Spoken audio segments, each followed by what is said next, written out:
Hello and welcome to Talking Global Infrastructure, the podcast where we unpack the world of infrastructure investments, looking at market trends, the politics, the policy, and the wider issues at play as the world moves to bridge the infrastructure gap. I'm Harvey Chandler, the lead on GIIA's Global Policy and Public Affairs activity, and today we'll be exploring how Australia's infrastructure investment landscape has changed under the Albanese Labour government. To help guide us through this journey, I'm delighted to be joined by Nick Melas, Vice President at Crestview Strategy. Nick has been a senior government affairs professional for more than 2 decades, earning a well-deserved reputation as a trusted and highly professional advisor. He advises local and international companies on all aspects of legislation, regulation, and public policy development at both federal and state levels, covering infrastructure sectors including energy, transport, telecoms, and many more. Good to have you with us, Nick. Thanks, Harvey. It's great to be here. Fantastic. Well, Nick, look, let's kick off with the only way I think is appropriate. We've got a big global audience. Can you set the scene in terms of the political environment investors are currently finding themselves in the Australian market? Sure. Look, for international investors looking at Australia's infrastructure sector, the big agenda items facing the re-elected Albanese government right now really centre on driving productivity, decarbonisation and resilience, while at the same time trying to get more value from public investment in what's become quite a challenging fiscal environment. And, I think to set that scene, I'm keen to go through that. It might be worth noting, the recent election. I'm sure most of your members are aware we did have an election, a federal election on the 3rd of May, which did return the Albanese government. It is worth noting, and we'll come back to this, I guess, during the course of this podcast, but the return of an Albanese government is, in recent history, quite remarkable. He's the first Prime Minister since John Howard in 2004 to win re-election. So in the broader sense, there is some consistency in policy, including in infrastructure. But what is equally remarkable is the scale of that result. And I'm sure you and your members are aware of the result, but it's worth noting a couple of fun facts that really haven't played out, I suspect, in international media. In the House of Representatives, Labor not only retained its majority, but it grew it by an unprecedented 16 seats. Typically, first-term governments lose a bit of skin, lose primary votes and do lose seats. But Labor bucked that trend. Its primary vote increased from 32.6% to 34.6%. Yes, off a low base and still relatively low historically, but it's an increase in primary vote. Its two-party preferred vote also increased by about 3%. For the Liberal Party, and this is the key story for those of us here who follow this closely in Australia, the loss, while not existential, was disastrous. The party now holds only 28 of the 150 seats in the House of Reps, a historic low. Its coalition partner, however, the Nationals, retained all their 15 seats. So to put that into context, the Liberal Party, the other major party of government, now holds only 2 of the country's inner metropolitan seats and only 7 of the country's outer metropolitan seats. This is important because the coalition now is primarily a party of regional and rural Australia. It only holds 9 of the country's metropolitan seats. Does that play a role in how they behave in the infrastructure debate, where the spend is, what the spend looks like, how does it impact those regional and rural communities? Remains to be seen. The other thing I'll note before we go on to the policy areas is that for the Liberal Party, its largest winning margin is not in a seat in Sydney's North Shore or inner city Melbourne or even Curtin in Perth. In fact, it is the Townsville, Far North Queensland seat of Herbert. Again, another incredible statistics and shows the change in not only demographics, but in voting patterns across the country. So we have a lot you focused on there. I think thinking about the priest mandates, that's always a positive thing. I think a government is always very happy to have the security of being able to pass more votes and have less dissent. What does that mean for the government's priorities, its ambitions, for really its ability to get things done, frankly? Sure. Look, I guess it seems like a cute response, but it's pretty much more of the same. And that's the benefit of not only winning a second term, but winning it in such a way that a third term is now, I guess, without letting hubris enter the debate, allows possibly a third term. So 9 years, up to 9 years of consistency in policy. So look, I guess we can't have a discussion about Australian infrastructure without quickly mentioning the 2023 Independent Strategic Review in the Infrastructure Investment Program. It's important. I'm sure most of you members are aware of it. The IIP is essentially the foundation of Australia's infrastructure, the national government's infrastructure funding effort. It partners with the states, the territories and local councils to co-fund major road and rail projects. So you think of it as a vehicle through which the federal government helps improve national and regional connectivity, road safety and resilience.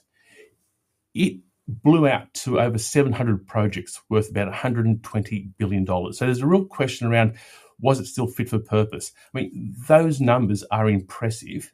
However, the sheer size of the pipeline created real challenges. Costs have blown out. Projects are running late, and many commitments were made without the necessary planning or funding to back them up. So the review back in 2023 recommend that the focus on fewer and bigger projects that genuinely drive national productivity, decarbonisation and resilience. Again, those themes that will dominate the thinking of the re-elected government. It demanded tighter governance, and it also reshaped the pipeline. So it is financially sustainable, and goes for quality over quantity, and so on and so forth. So that's the backdrop, right? So we're seeing now a sharper focus on those projects that genuinely drive productivity. Things like major rail, road, and importantly, energy transmission links. And we will talk about energy, a lot more a bit later on. So this willingness to step away from politically driven commitments that don't stack up economically. So on the energy transition, this is a huge piece of the infrastructure puzzle. The government's flagship Rewiring the Nation program is putting billions of dollars into building out the transmission infrastructure needed to connect renewable energy zones. So it's not just about generating clean power, but it's about making sure we have the wires and backbone in place to move that energy efficiently across the country. Alongside that, the government's focus on hydrogen hubs, designed to elevate Australia as a major player in the emerging green hydrogen economy. Now, we're also seeing, of course, and again, we'll get onto the tariffs discussion, the global tariffs discussion. One of the leverage points of the country is its focus on critical minerals infrastructure. Things like processing and transporting infrastructure that supports Australia's ambition to become a clean energy superpower by supplying those materials that the world needs for batteries, electric vehicles, and renewable technology. The election, and going forward, again, this is a consistent policy commitment, is addressing the housing crisis as well. So a lot of your members would be aware of that. There is a significant deficit of housing. So we're seeing federal funding and policy effort being directed in areas such as social and affordable housing. And it's encouraging the private sector investment to help ease housing pressures, in our cities and regions. That's often forgotten. But what's notable, of particular relevance to the infrastructure investors, is that it's not happening in isolation. There is now a much stronger emphasis on integrated planning. So, the expectations around housing delivery, alongside transport links, energy systems, digital infrastructure, and community services that are needed to create livable, connected cities and regions. For example, we use the example of a new housing precinct or urban renewal project. What is the supporting infrastructure? The rail links, the bus corridors, the active transport routes, utilities and social infrastructure that makes those places sustainable, but also, importantly, attractive to live in. So I think for this discussion, this integrated approach really does open up a range of opportunities for investors, because the government does require partners to deliver not just the homes, but the infrastructure that underpins vibrant, productive, and importantly, climate resilient communities. Absolutely. And I think that integrated planning point is really, really critical here. We have it across the many markets that we operate in. There is one department talking to another, our private being brought in at the earliest possible stage to help shape and form policy and make sure that it's geared towards crowding that capital in. So I think it's a really critical point there. I mean, there's various areas that you pick up, I think, around the pipeline, for example, in the UK at the moment. And it's just recently published its 10-year infrastructure strategy. and a modern industrial strategy. It's got more to come over the next few months on financial services and connected sectors too. Similarly, on Australia, we have commitments from state and local governments to develop annual infrastructure plans in consultation with local governments. We had Victoria's plan, for example. So there seems aware of the transport pipeline, but I think there's an opportunity here really to develop a clearer portfolio of national projects, perhaps through a long-term national infrastructure strategy, setting over a 10 or even 20-year vision, maybe with 10 years of planned projects, really giving investors that clear journey. And we've talked around rewiring the nation and those kind of broader strategies. But again, what is maybe on the cards or what's coming up that investors should be aware of that brings that kind of greater certainty around the pipeline? Sure. As I indicated earlier, the re-election of the Albanese government allows the certainty that investors need. Many on the progressive side of politics are demanding that the unexpected number of seats that the government won should allow the government to be bold and take that on lifetime opportunity to go hard and go early. That is not Anthony Albanese. And I think people often forget that the Prime Minister brings a deep first-hand experience to infrastructure. He held the infrastructure portfolio in both government and opposition from 2006 to 2019 before becoming Labor leader. So, that background matters. So what you'll see with Albanese, the minister that delivered Infrastructure Australia during his time as the minister, he will demand that there is a pipeline approach. It's not scattergun. These are large-scale projects cooperating and coordinating with the states to deliver those projects that drive productivity. And I'm happy to go into a bit more detail because quite fortuitously, a couple of days ago, both the New South Wales government and the Queensland government delivered their budget for the 2025-2026 years, again, with a heavy focus on infrastructure. So Albanese and his government will deliver what has been committed.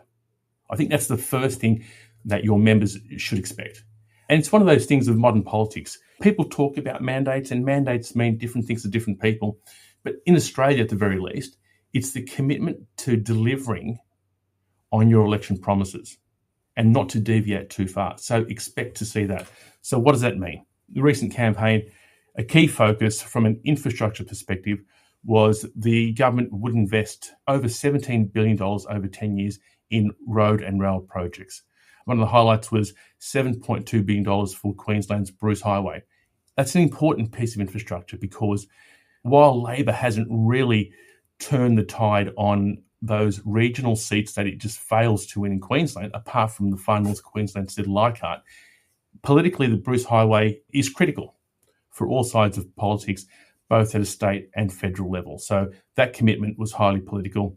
So you talked there, Nick, around the federal level. We've breached into the state level there too. Can you tell us, we've had those two budgets that you reference, what are the big takeaways that investors should know about from both of those? Absolutely. So in New South Wales, again, both budgets delivered the past Tuesday. In New South Wales, the budget delivers another record of about $120 billion on the infrastructure pipeline over the next 4 years. But, importantly, behind the numbers, the politics is just as important as the policy. So the big story is a clear pivot in New South Wales away from high-profile prestige projects and toward what the Treasurer, Daniel Mookhey, calls a back-to-basics infrastructure package. So gone those headline-grabbing spending on flashy CBD metros and motorways, and in its place, again, reflecting the times and cost of living, which has been dominating politics in Australia over the past, since the pandemic era. So a deliberate focus on housing, enabling infrastructure, regional transport, but also fixing the ageing systems. So a lot of repair. So the shift is both ideological and pragmatic.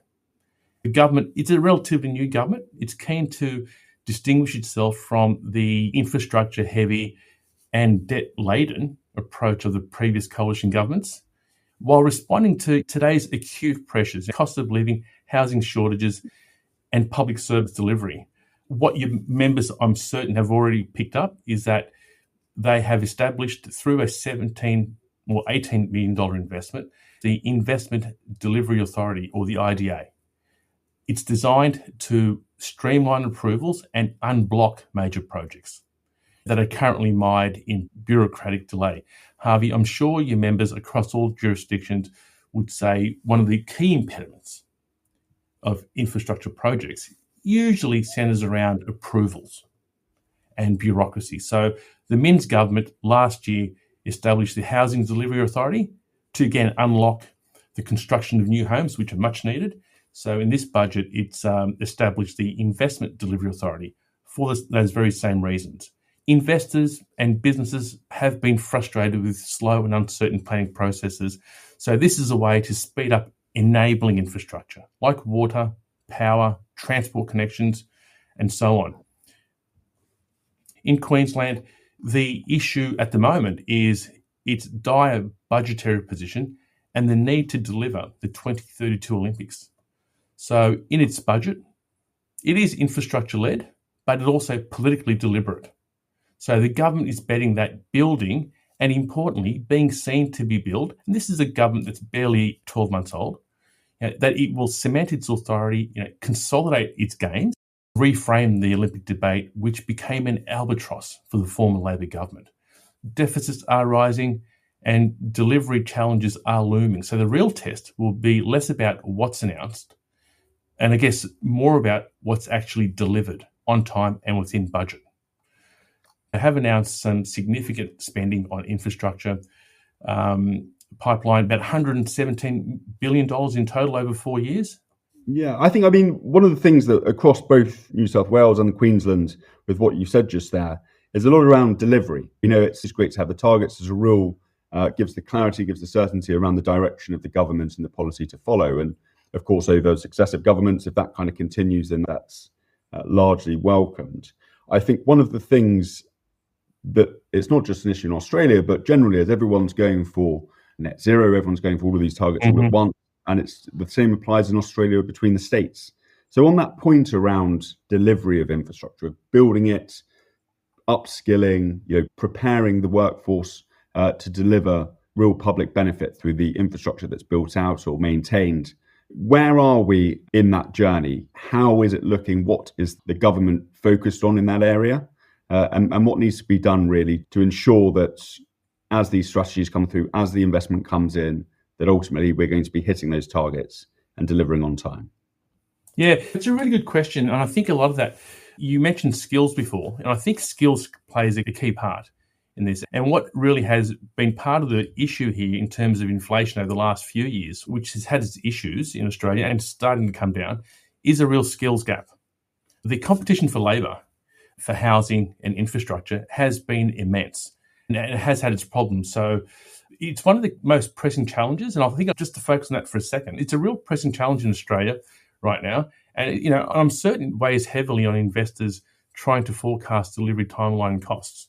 The gap spans lots of different roles, including tradies or tradespeople. We do call them tradies in Australia, but also, engineers and project managers. And this is particularly acute in regions experiencing rapid growth and seeking to undertake those large-scale projects. It is a real issue, and government's not sitting on its hands. It is looking at a number of measures to try to address this really important and key enabler, I guess, of all projects.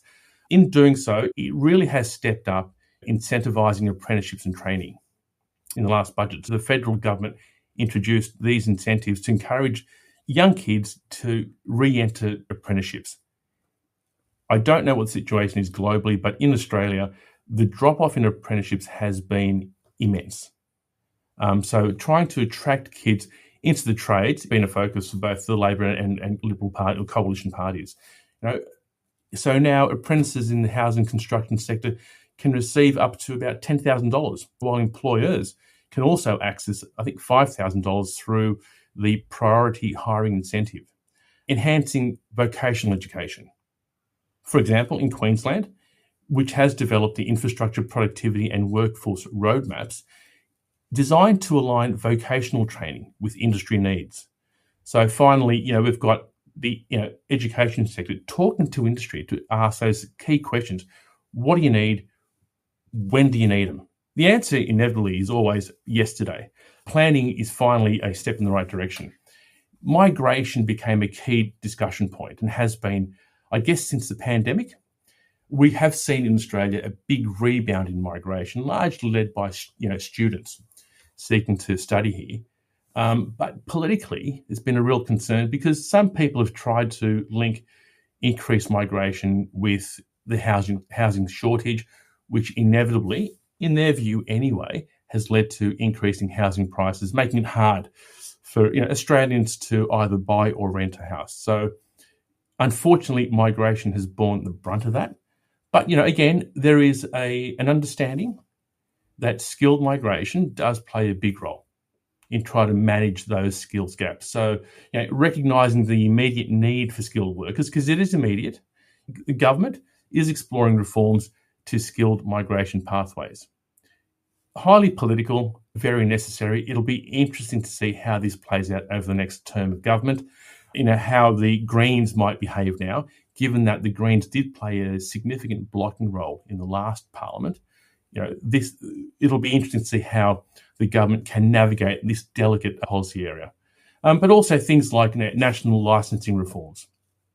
These are, measures to try to address the skills shortage because, there are significant implications for project timelines and costs. The scarcity of skilled workers has, we've seen it, has resulted in extended project timelines. So, in Queensland, the Cross River Rail, which again was launched by the former government, but it's a project now that this new LNP, or Liberal National Party government, has inherited and has to deliver. But those delays continue, and completion is now expected in 2029. So from a political perspective, even though it's not their problem, they did not launch this project, it's on them to deliver. So the government in Queensland is cognizant of that and knows that the skills will play a key role to delivering that project by the expected 2029 completion date. And that really crystallises the role of government to clear that pathway and to provide the policy, the training, everything that's needed to put the right environment in place for investors to move forward and invest where there are opportunities. That certainty is really critical, and we've mentioned that already. Another area where there's uncertainty within the energy space, we've talked about the grid strategy, the various initiatives to drive the transition, and even in many cases the addition, given the energy needs of new technologies like data centers, cloud computing and AI ramping up significantly, and green hydrogen, which is very important in one of those export markets where Australia is really pushing ahead quite considerably. Now, there's a lot of uncertainty around the post-2030 support in place to drive investment in renewables, for example. So we've seen on the capacity investment scheme, on clean dispatchable capacity such as battery storage, in these areas, building that clearer sense of where the government's going, what support's going to be in place, is something that we're hoping to see more of, both from the Albanese government, the individual state government. So how's the government addressing this uncertainty around energy and renewables to ensure that more projects move ahead to final investment decisions? Look, I'll start from a federal perspective. And I think, I guess Minister Chris Bowen might disagree with you to an extent. In Bowen's view, the last term was challenging. However, he will argue, and quite fairly, that delivering those key pieces of legislation to enable the capacity investment scheme, to set up the safeguard mechanism, to deal with things like the electronic vehicle discount bill in a very fraught environment, in an environment where neither the major opposition, the coalition party, or even the Greens, to a lesser extent, were supportive and made passage through the Senate quite difficult. So again, going back to my earlier question, I guess the response is this term is where, pardon pun, the rubber hits the road, and the minister and the government will be doubling down and looking to assure investors that the schemes in place at the moment fit for purpose and ready for investors to look at the plethora of projects, particularly renewable energy, that are out there. You touched on data centres, and I think that's really important because there's a real energy, of course, story in data centres. An anecdote, just to demonstrate the importance of data centres in Australia at the moment. You would have seen, I'm sure your members have seen, the $20 billion investment in data centres by Amazon in the last couple of weeks, very recently. And I'll make this note, at the recent New South Wales budget dinner, the Treasurer, in discussing how the government and business can work better together, singled out one corporate, NextDC, a leading Australian data centre provider, in the context of it being the gold standard for engaging with the government to discuss the issues of the day and what the sensible solutions might look like. I've heard NextDC speak at AI summits held by the Australian Financial Review, making those same remarks. It was a real pleasure, and it was very positive that it was able to engage with the New South Wales government on these issues and find productive solutions. But Harvey, with these things, particularly around data centres, they really are planning issues. And one of the difficulties, I guess, of our federation and our system of government, of course, we've got 3 levels of government, and a lot of the planning does take place at the local government level. In speaking to some of my Crestview colleagues in London, of course, we have national and local government. The national government has taken control of all those planning issues to deliver that critical infrastructure. Unfortunately, in Australia, it is a little more difficult. The intersection between the state and local governments on planning issues remain. Of course, local government areas are much closer, to their ratepayers. It's very much a grassroots level of government, and do feel and are subject to opposition around planning for data centres and other big pieces of infrastructure. So there's no debate there. State governments would love to take control of that completely, and I guess the IDA is an example of that, and that might be one of the solutions. But our national government, unlike the UK government, doesn't have the ability to call in those major projects and expedite those planning approvals. But again, I think I'll go back to that original point. What your investors can see going forward, at least for the next 3, possibly 6 years, is this consistency in policy and openness to engage, particularly around the energy transition. It's an important driver of our economy.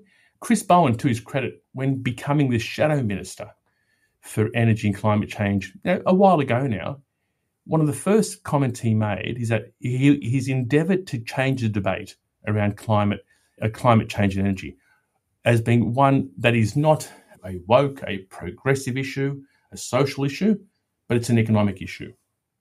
And Australia does have the wherewithal, does have the ability, the resources, the people, and the infrastructure, hopefully one day, to become that energy superpower that it should be. Got plenty of wind, plenty of sun. Sure, we've had plenty of coal, but the market is telling us the story. We need to undertake this transition. The minister is committed to it. And with this re-elected government, and hopefully, or for the government at least, a 9-year runway to really bed down and move forward along this transition. Let's think about Australia's place in the world. Now, Australia is an exporting nation. Mm-hmm. It is impacted by geopolitics just as every other country is. It's yet to agree a deal with the Trump government in the United States, that 10% tariff regime, pending any agreement of a trade deal by July 9th. We will have that imposition of the tariffs. You've talked about how both at a federal level, but also in many cases at state levels, the pressures on the public purse, but also the pressures on industry in order to be competitive in a global market. Now, what is Australia's response to this? What is the opportunity and the challenge that it finds itself confronting? Sure. You're quite right. Australia hasn't struck a deal yet on tariffs. In fact, without appearing rude, the Prime Minister hasn't been able to land a meeting with President Trump. So putting that to one side, look, this is an issue that the government is, very focused on, not unsurprisingly. We know that predictable open supply chains are critical for infrastructure investors, whether you're sourcing materials, equipment, or technology. But on the tariffs issue, the Australian government's immediate priority has been to seek carve-outs or mitigations to tariffs. They could impact sectors like steel, aluminium, and advanced manufacturing, inputs that are central to our infrastructure pipeline. But what I'll say, and I think it's been made pretty clear in global media, Australia is not primarily impacted by tariffs on steel and aluminium. They represent, I think it's around 4% of exports. So the US is not a huge market. Where Australia is concerned, of course, is the global impact on tariffs, particularly around China. It's no secret. China is our largest trading partner. Australia has a huge budget surplus or trading surplus, with China. So they're fundamentally important. It's the reason why Australia, apart from the tiny blip during the pandemic, experienced over 30 years of uninterrupted economic growth. China's important to us. So if the tariffs impact on China, they will then in turn impact on Australia. So that's the key thing. But we can't control that, I guess. The priority has been to seek out carve-outs. If we turn our minds to what concessions Australia can offer, we are a trading nation. So it's important, and the government has chosen not to impose reciprocal tariffs. That's step one. We're not going to do that. We can't afford to do that. We are a trading nation. We need fair and open trade. So instead, the government's focused on things like diplomatic engagement to resolve those trade tensions without really escalating the situation, which is always a risk, I guess, in engaging with the current US administration. But also in leveraging the strength of our bilateral relationship with the US remains, I think, the biggest investor in Australia, and offering to strengthen our role as a reliable supplier, particularly of critical minerals, which are essential for US industries. We've seen the President and his administration look to perhaps carving out a deal, and it's something the Prime Minister has flagged for discussion. The flip side of that, and I note in the recent agreement landed with the UK, we've declined to concessions like allowing the importation of US beef on biosecurity grounds. So that's important, and that's expected and demanded by our agriculture industry in Australia. Also, despite decades-long lobbying by US Pharma to weaken, which Australians are really proud of. So they're the sort of not negotiables. The government's also working through those multilateral forums like the G20 to make the case. The government isn't sitting on its hands. It's not waiting passively to see if and what a deal might look like. So the government's moving proactively to provide strong support for local manufacturing through the National Reconstruction Fund. There is a $50 million financial assistance package established to help sectors directly impacted by the tariffs. More emphasis on supply chain diversification, with deepening ties to our regional partners, in particular like Japan, Korea, India, and Southeast Asia. That piece is not new. I mean, we saw the impact of the pandemic and the importance of diversified supply chain. So this is a continuation of that. But also through the National Reconstruction Fund Corporation, there is $1 billion in zero interest loans to assist businesses in adapting to the new trade environment. Look, and there are some more, but at the risk of boring your members, maybe we'll park that one there for now. Brilliant. Thank you, Nick. And I think, we've covered a lot of ground there, and that point around, proactively supporting a way forward whilst other people make their own decisions, I think is a really critical part of this. We can't all sit around on our hands. We must drive policy. We must drive regulation to create that pro-investment environment. And Harvey, if I might just interrupt for 1 second, I do apologise. The backdrop here, of course, is, as you quite rightly pointed out in your question, the geopolitics of the day.